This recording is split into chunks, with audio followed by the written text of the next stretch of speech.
नमस्कार दोस्तों, आप देख रहे खबरें आज हम मौजूद हैं शिवाजी नगर मानखुर विधानसभा क्षेत्र 171 पे, जहां पर राष्ट्रवादी कांग्रेस अजीतगढ़ से नवाब मलिक ने आज से अपना चुनाव प्रचार शुरू किया। वहीं पे देख सकते हैं कि मेरे सामने इस तरह से काफी भीड़ों के साथ में यहाँ पर उन्होंने बड़े पैमाने पर विकास और नशे के ऊपर सबसे बड़ा जो मुद्दा रखा है। यहाँ के 15 साल से आमदार जो है अब्बू आसिम साहब है, उन्होंने जो उनके गढ़ के अंदर नशे का जो सबसे बड़ा गढ़ माना जाएगा, आज शिवाजी नगर मान चाहे लोकसभा चुनाव हो, चाहे आमदार चुनाव हो और चाहे नगर चुनाव हो, जब लोग चुनाव आते हैं तो बड़े बड़े वादे करते हैं, हम नशा बंद करेंगे, लेकिन 15 सालों के अंदर शिवाजी नगर में सबसे बड़ा नशा नहीं बंद करने का कारण है। लेकिन आज समाजवादी पार्टी का सीट खतरे में नजर आती है, क्योंकि 15 सालों में नशा और हत्याएं और सबसे बड़ा एक मुद्दा था एसएमएस और डंपिंग ग्राउंड का, उसी को लेकर आज यहाँ पर नवाब मलिक ने अपना राष्ट्रवादी चुनाव अजीतगढ़ से अपना प्रचार शुरू किया है। उन्होंने मीडिया से बताया कि यहाँ पर सबसे ज्यादा नशा और सबसे ज्यादा जो गढ़ माना जाता है नशे का माना जाता है, और यहाँ पर सबसे ज्यादा हत्याएं और नशे को लेकर यहाँ पर 15 साल से आमदार ने जो काम नहीं किया है, लगता है कि जनता आज उनसे नाराज नजर आती है। तो आइए जनता से राय जानेंगे, क्या कहना है इनका। सर, अपना नाम बता दीजिए। मेरा नाम मोहसिन हुसैन है, मैं गोवंडी बैगनवाड़ी में रहता हूँ। एक्चुअली बदलाव बहुत जरूरी हो चुका है आजकल के हमारे आवाम के लिए, क्योंकि हालात बद से बदतर होते जा रहे हैं। तो हमारी अपील यही रहेगी, नवाब मलिक का साथ दो और इन्हें बहुमतों से विजयी करो। क्या कारण है बदलाव का? बदलाव क्यों चाहती है पब्लिक? आमदार 15 साल से है, तो अब बदलाव क्यों चाहती है? मैं किसी के कार्यकाल पे तो उंगली नहीं उठाना चाहूंगा, लेकिन आज के मौजूदा हालात सबको पता है कि बच्चों का कत्ल कर रहे हैं, मासूम है, कम उम्र के बच्चे जो नशे के आदी हो रहे हैं, और खुलेआम नशा बिक रहा है आजकल, और ब्लैक लिस्ट पे जाने लगा है धीरे धीरे। गोवंडी हमारा बहुत पिछड़ता जा रहा है। अभी देखो ना, चेंबूर जैसे इलाके में जाइए आप, वहाँ पे बच्चों का एडमिशन नहीं होता है। बोले क्यों? उसकी वजह सिर्फ गोवंडी है। नौजवानों को नौकरी नहीं मिलती अच्छी कंपनियों में, एज एम्प्लॉय तो कोई भी रख लेगा, अच्छे पोस्ट पे नहीं मिल रही है, और ये हकीकत है। और उसकी वजह सिर्फ गोवंडी। कोई बैंक नहीं है यहाँ पर जल्दी, कोई बड़ी बैंक नहीं है, नेशनल बैंक, और इसकी वजह भी बोलते हैं गोवंडी। तो अगर सब चीज की वजह गोवंडी है, डेवलपर्स आते हैं, डेवलपमेंट की बात करते हैं, सबमिशन जारी होता है, लेकिन डेवलपमेंट क्यों नहीं होता है? कई बार सुना हमने, हम यहाँ के रहवासी है, लेकिन यहाँ पे डेवलपमेंट नहीं हो पाता। इसकी वजह कहीं ना कहीं नशा है ना। तो ये नशे को बदलना है तो फिर बदलाव तो करना ही पड़ेगा। तो बदलाव जरूरी है, नशे को लेकर बदलाव जरूरी है, तो इसी के लेकर जनता है हमारे साथ में। क्या कहेंगे बताइए आप। रफीक भाई बोलिए रफीक भाई, क्या कहेंगे इस बारे में? आज आमदार 15 साल से है और यहाँ हत्याएं और मर्डर जैसी चीजें आम हो चुकी है। इसके बाद में ज्यादा बोलने का वजह नहीं है। जैसे कहने का मतलब है, जैसा वो आदमी चाहते हैं कि बदलाव होना जरूरी है, कि वो आए दिन कुछ ना चलते रहता है। जैसा है आए जैसे मर्डर, ये सब केसेस चलते रहते हैं। तो उससे वाला कोई बदलाव है तो हमारे नवाब भाई अभी अच्छे कैंडिडेट मिले हैं, उनमें कुछ हो जाएगा तो अच्छी बात है। अब बताओ, अगर चाहते हैं भाई उनको लेके आए, ये हम चाहते हैं और कुछ नहीं सर। नवाब मलिक चिताकेम से 5 साल आमदार थे, उन्होंने उधर भी विकास के नाम पे कुछ नहीं किया, तो क्या लगता है नवाब मलिक यहाँ विकास करेंगे? मैं तो बोल रहा देखो, हाँ तो बोल रहे कि मैं इतना ये सब करूंगा, देखो उन्हें जवाब दी है, देखो क्या क्या करते मालूम पड़ जाएगा। लगता है आपको विकास होएगा? जरूर होएगा। तो लगता है विकास जरूर होएगा। इसी को मुद्दों को लेकर आज नवाब मलिक ने मानखुर शिवाजी नगर विधानसभा क्षेत्र 171 में अपना प्रचार आज से जारी किया है। देखते हैं कि जनता का जो भरोसा है नवाब मलिक कितना जीतने के लिए रहते हैं, और आने वाला कल बताया किस तरह से जनता नवाब मलिक या आमदार अब्बू आसिम जो 15 साल से नगर इधर के आमदार हैं।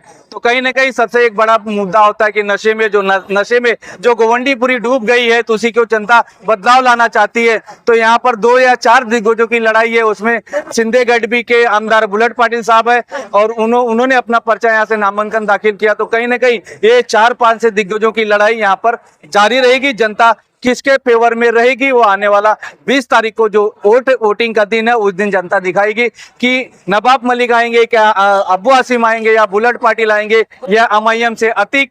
तो जनता यहाँ पर अपना फैसला खुद सुनाने के लिए तैयार रहेगी 20 तारीख को। जनता जो है इस बार बदलाव के मूड में है, बदल चाहती है। जिस तरीके से आज से 2 से 2.5 महीना पहले गोंडी की जनता नवाब मलिक साहब को पर्सनली जाके मिलने का काम की और यहाँ के हालात से उन्होंने उनको आगाह करने का काम किया, तभी नवाब मलिक साहब ने धीरे धीरे यहाँ के लोगों से संपर्क करने का काम किया।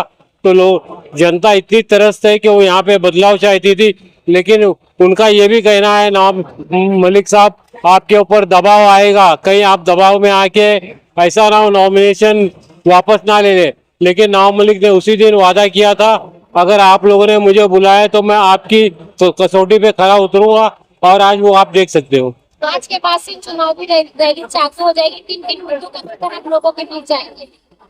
यहाँ के एक मुद्दे जो है नवाब मलिक साहब आप लोगों को बताने का काम किए। जब से पहले यहाँ पे जो एक गुंडागर्दी का साम्राज्य चल रहा है, यहाँ का गुंडागर्दी जो है उसको भय मुक्त करेंगे, और जो यहाँ पे नशे का कारोबार चल रहा है उससे यहाँ पे नवाब मलिक पिछले 1.5 साल जो जेल के पीछे थे उसका भी कारण क्या आप लोगों को पता है, बताने की जरूरत नहीं है। और यहाँ पे जो डंपिंग ग्राउंड का एक मसला है जिसकी वजह से लोगों में स्वास्थ्य को लेके एक बहुत बड़ी समस्या है, वो मामला हल करेंगे। कुल मिला के आपको ये बताना चाहता हूँ कि 96 अक्टूबर 96 में नवाब मलिक साहब जब यहाँ से पहली मर्तबा नेहरू नगर से आमदार बने थे, उन्होंने एक ही वादा किया था, किया है, काम करेंगे, झूठा वादा नहीं करेंगे।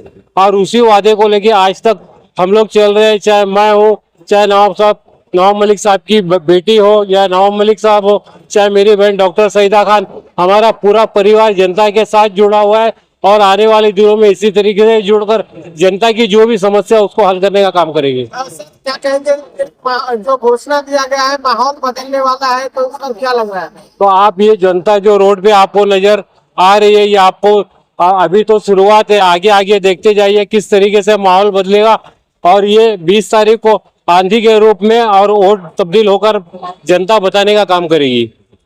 से चुनाव प्रचार करेंगे, रोड शो होगा, नुक्कड़ नाटक के माध्यम से हमारे लोग जनता तक जाएंगे, चौक सभा होगी, छोटी छोटी बैठकों का आयोजन होगा, और निश्चित रूप से जो इलेक्ट्रॉनिक माध्यम है हमारी LED वैन भी चलेगी, शॉर्ट फिल्म दिखाई जाएगी, और पूरी तरह से हम इस चुनाव में जनता तक अपने मुद्दों को लेकर जाएंगे।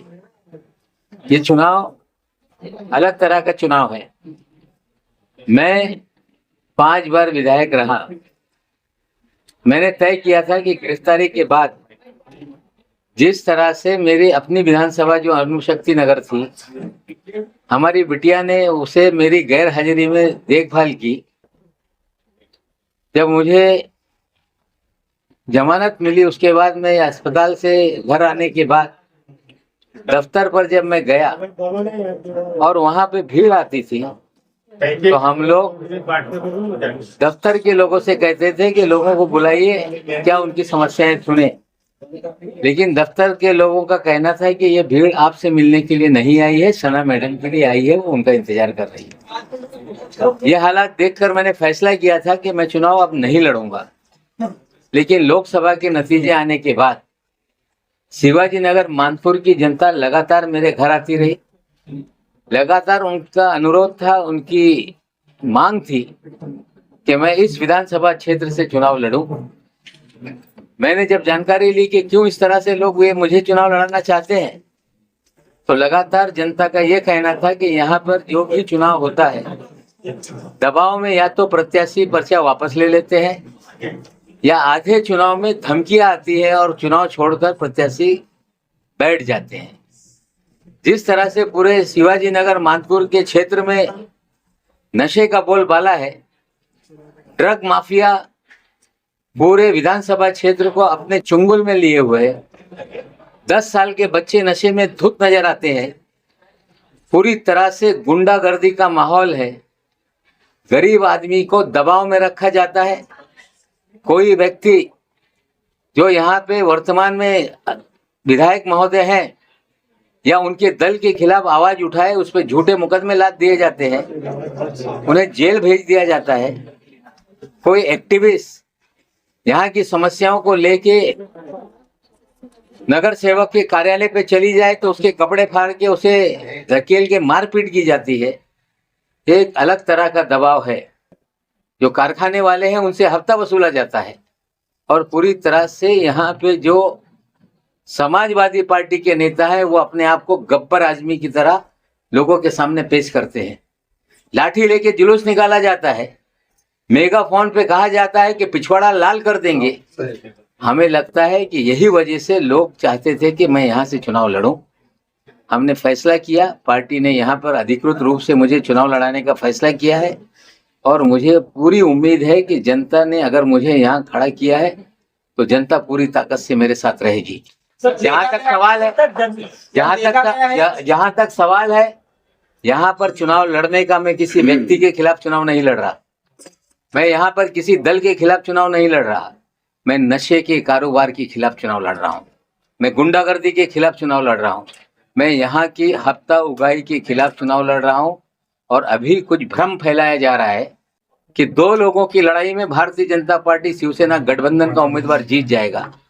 पिछले लोकसभा चुनाव में जिस तरह से नतीजे थे, इस विधानसभा क्षेत्र में मात्र 28,000 वोट जो महायुति के उम्मीदवार को मिले थे। अभी यहाँ पे जो उम्मीदवार है हमें लगता है मात्र 8,000 वोटों में सिमटने वाला है। लड़ाई सीधे है और जब जनता कोई चुनाव अपने हाथ में ले लेती है तो वो जनता चुनाव जब लड़ने लगती है तो नतीजे बिल्कुल अलग तरह के आते हैं। हमें पूरा विश्वास है कि इस चुनाव में जनता की लड़ाई हम लड़ रहे हैं, जनता हमारे साथ है और भारी मतों से चुनाव को हम जीतेंगे। सर एसएमएस कंपनी के लिए समाजवादी पार्टी ने और बहुत सारे शिवाजी नगर के एनजीओ ने मुद्दा उठाया, लेकिन बार बार जो है सिर्फ उसको रैली बनाकर ही एक साइड में एक प्रोग्राम बनाकर लोगों को इकट्ठा कर रख दिया गया। तो आपका सर इस बारे में क्या विचार रहेगा कि सबसे पहले एसएमएस कंपनी और डंपिंग के बारे में आप क्या सोचते हैं? देखिए, पूरे शहर की डंपिंग यहाँ पर होती है। डंपिंग को साइंटिफिक तरीके से अगर किया जाए तो समस्या कम हो जाती है। जहाँ तक बायोमेडिकल वेस्ट को डिस्पोज करने के लिए एसएमएस कंपनी बनाई गई, जिसके वजह से भारी प्रदूषण होता है। कुछ लोग इसे मुद्दा बनाकर आंदोलन करते हैं और फिर आंदोलन रातों रात गायब हो जाता है। क्यों होता है, जनता पूरी तरह से जान रही है। मैं वादा करता हूं कि चुनाव के नतीजे के बाद जो न्यायालय ने फैसला किया है कि इसको यहाँ से हटाना है, हम पूरा प्रयास करेंगे कि बायोमेडिकल वेस्ट का जो प्रोसेस का मामला है, ठीक है, छांटने का काम हो सकता है, लेकिन जो जलाने का है, ह्यूमन बॉडीज को यहाँ पे जिस तरह से डिस्पोज किया जाता है, उनके पार्ट्स को, जिस तरह से वो सारी दवाओं का जो बैंडेजेस होते हैं या जो भी इलाज के समय जो चीज़ें इस्तेमाल की जाती है, उसको जिस तरह से डिस्पोज किया जाता है, उससे कहीं ना कहीं हैजर्डस धुआं निकलता है, पर्यावरण नष्ट होता है। अगर हाईकोर्ट ने ऑर्डर दिया है तो सरकार की जिम्मेदारी बनती है कि इसे बंद किया जाए। हम पूरी प्रयास करेंगे कि यहाँ पर वो सारी एक्टिविटीज को बंद कराए। सर, शिवाजी नगर की जो मौत की ब्रिज कहा जाने वाली जो ब्रिज है, उसके बारे में आप क्या कहना चाहोगे कि जब तक वो ब्रिज